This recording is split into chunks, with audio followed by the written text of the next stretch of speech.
We have the first floor of Cooper-Hewitt's museum space, which is in the former Carnegie Mansion at 2 East 91st Street. I found it very exciting to actually see these objects come together in different combinations, and they are lively to look at. They are different shapes, sizes, colors, have many different functions. Some of them are designed by eminent designers and others by no one knows, and yet they all have their own startling personalities. And one thing we wanted to do was remind people that in fact flatware really has been part of people's lives, knives, forks, and spoons, for at least 500 years, and in many cases, particularly the knife and the spoon, far longer. There were so many pieces of so many different periods and materials and styles that it led us into an entire discussion, really, of the history of style as well as the history of eating.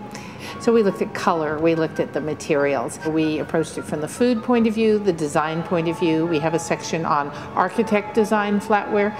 George Washington's silver fork, which is up here, which as you can see has steel tines and was part of an order that he made around 1755, shortly after inheriting Mount Vernon.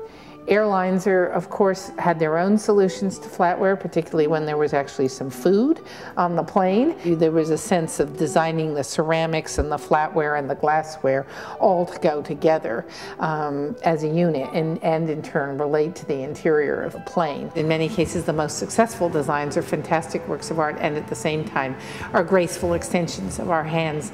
Fish has actually been one of the earliest foods for which specialized servers and utensils were made, and here we have a couple of 18th century fish servers, wonderful ones with fish on them from the late 19th century, and then a Bakelite handled one from the 20th century.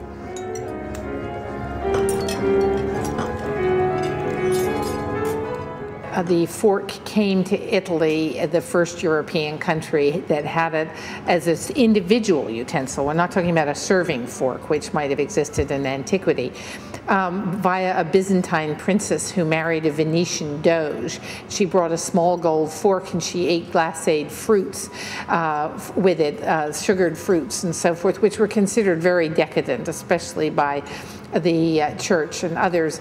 And so when she later died of the plague, this was perceived to be a sign that the fork was indeed related to the devil's utensil and that it was an evil and decadent object for a while. Such creativity that's a pure artistic delight to look at, and yet it is still forks and spoons and various serving utensils.